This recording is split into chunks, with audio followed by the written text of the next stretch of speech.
बृहस्पतिवार के दिन जो यह व्रत खानी सुन लेगा उसके सारे पाप दूर हो जाएंगे।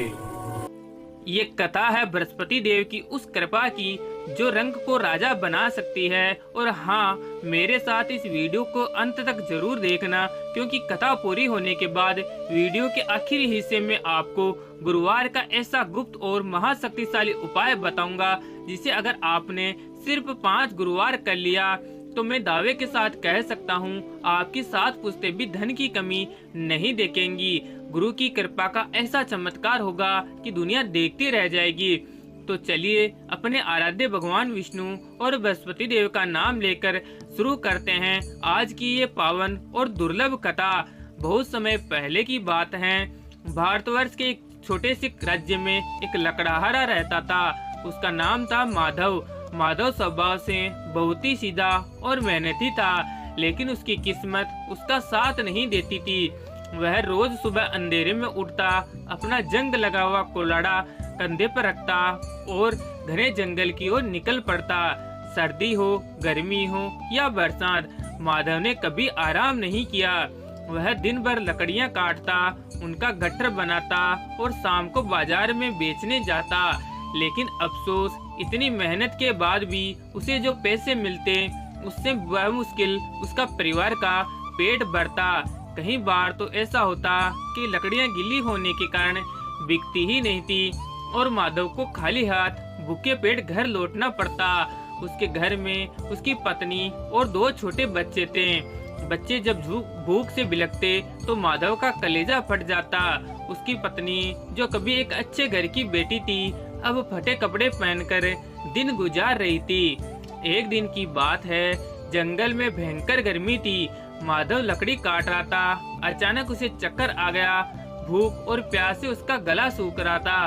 वह हताश होकर एक बरगद के पेड़ के नीचे बैठ गया और आसमान की तरफ देखकर रोने लगा। उसने भरे गले से पुकारा, हे ईश्वर, मैंने ऐसा कौन सा पाप किया है? मैं चोरी नहीं करता, झूठ नहीं बोलता, फिर भी मेरे बच्चों को 2 वक्त की रोटी क्यों नहीं मिलती? क्या मेरी किस्मत में सिर्फ मरना ही लिखा है? माधव की आंखों से आंसू गिर ही रहे थे कि तभी उसे किसी के कदमों की आहट सुनाई दी।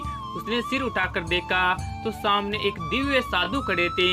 उनके चेहरे पर सूर्य जैसा तेज था और उन्होंने पीले वस्त्र धारण किए हुए थे। वे साक्षात बृहस्पति देव थे जो साधु के वेश में आए थे। लेकिन माधव उन्हें पहचान नहीं पाया। साधु महाराज ने बड़े ही कोमल स्वर में पूछा, हे वनवासी, तुम इस निर्जन वन में बैठकर क्यों रो रहे हो?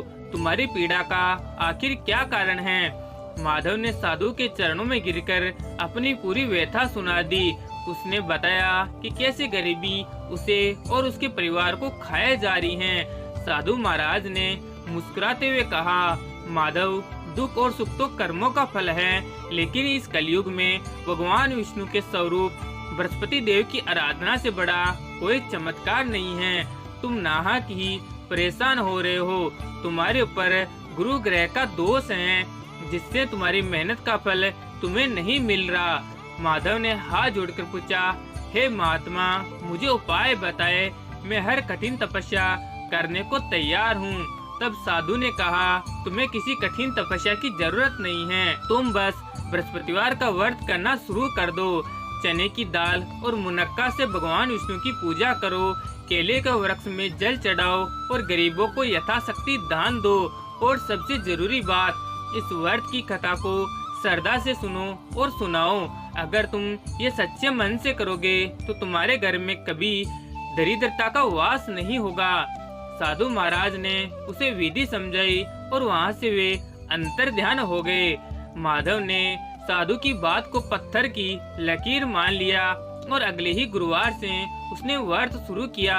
वह जंगल से लकड़ियां लाया और बेचकर जो थोड़े पैसे मिले उनसे चने की दाल और गुड़ लाया। उसने श्रद्धा भाव से पूजा की। उसके बाद में उसी दिन उसकी सारी लकड़ियां दोगुने दाम में बिकी। धीरे धीरे माधव के दिन अब पलटने लगे। जो माधव सूखी लकड़ियां बेचता था, अब उसे जंगल में चंदन और सागौन की लकड़ियां मिलने लगी। उसका व्यापार धीरे धीरे चल पड़ा।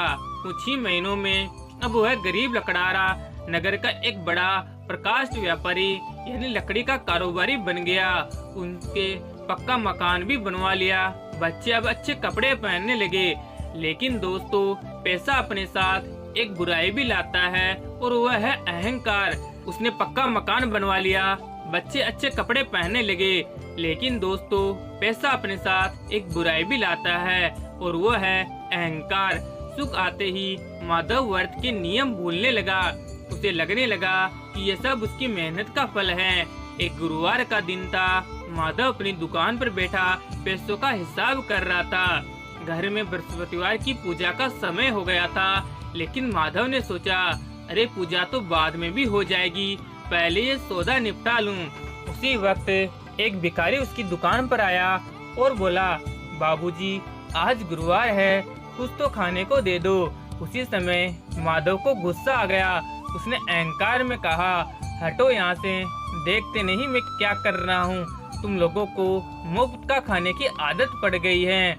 उसने उस भिखारी को धक्के मारकर वहाँ से भगा दिया। वह भिखारी कोई और नहीं बल्कि उसकी परीक्षा लेने आए स्वयं बृहस्पति देव थे। माधव ये भूल गया था कि जिसने दिया है वो ले भी सकता है। उस अपमान के बाद माधव का बुरा वक्त उसी पल से शुरू हो गया।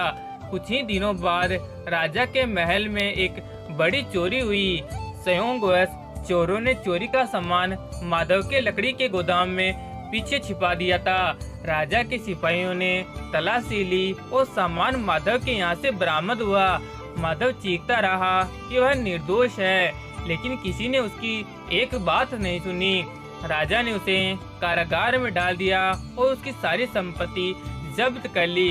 जेल की अंधेरी कोठरी में भूखा प्यासा माधव रो रहा था। उसे फिर वही दिन याद आ गए जब वह जंगल में रोता था।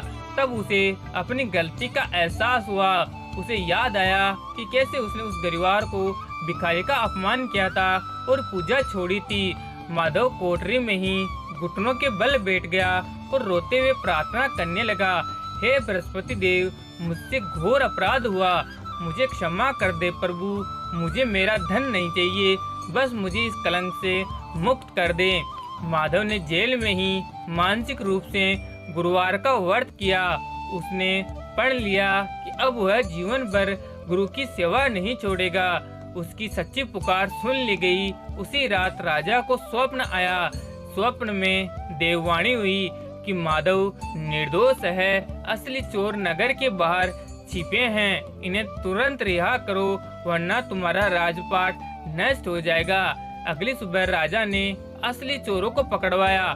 राजा ने माधव को ससम्मान जेल से रिहा किया और माफी मांगते हुए उसका सारा धन दोगुना करके वापस लौटा दिया। दोस्तों, जेल से छूटने के बाद माधव ने कभी नियम नहीं तोड़ा। वह ताउम्र बृहस्पतिवार का व्रत करता रहा और अंत में वैकुंठ धाम को प्राप्त हुआ। इस कहानी से हमें यह सीख मिलती है कि समय चाहे कितना भी बलवान क्यों न हो, ईश्वर की कृपा से सब बदला जा सकता है। लेकिन ये भी याद रखे कि सुख में भगवान को भूलना ही दुख का सबसे बड़ा कारण है। प्रेम से बोलिए विष्णु भगवान की जय, बृहस्पति देव की जय। जैसा कि मैंने वीडियो की शुरुआत में दावा किया था कि अब वह समय आ गया है उस रामबाण उपाय का जो आपके घर में धन के भंडार भर देगा। ध्यान से सुनिएगा। अगर आप कर्जे से परेशान हो या पैसा घर में नहीं टिकता तो आने वाले शुक्ल पक्ष के किसी भी गुरुवार को ये छोटा सा काम करे। एक पीले रंग का कपड़ा जो रुमाल जितना हो उसे ले, उसमें 5 हल्दी की साबुत गांठें, 1 रुपए का सिक्का और थोड़े से चावल जिन्हें केसर या हल्दी से पीला किया हो उनको रखे। उसकी एक पोटली बना दे। बृहस्पति देव की पूजा के बाद इस पोटली को उनके चरणों में स्पर्श कराए और ओम ब्रह्म बृहस्पति नमः मंत्र का 108 बार जाप करें। इसके बाद इस पोटली को अपनी तिजोरी या धन रखने वाली जगह पर रख दे। विश्वास मानिए, यह साधारण सी दिखने वाली पोटली आपके घर की नेगेटिविटी खींच लेगी और धन के सारे रास्ते खोल देगी। बस श्रद्धा होनी चाहिए। तो दोस्तों, कैसी लगी आपको ये कथा? कमेंट बॉक्स में जय गुरुदेव और जय विष्णु भगवान लिखना न भूले। अगर आप सच्चे सनातनी हैं तो इस वीडियो को अपने परिवार के साथ शेयर जरूर कीजिए। बृहस्पति देव, अगर कहानी अधूरी रह गई हो तो पूर्ण करना, और पूर्ण हो गई हो तो इसका फल हमें और सुनने वालों को जरूर देना। जय बृहस्पति देव की।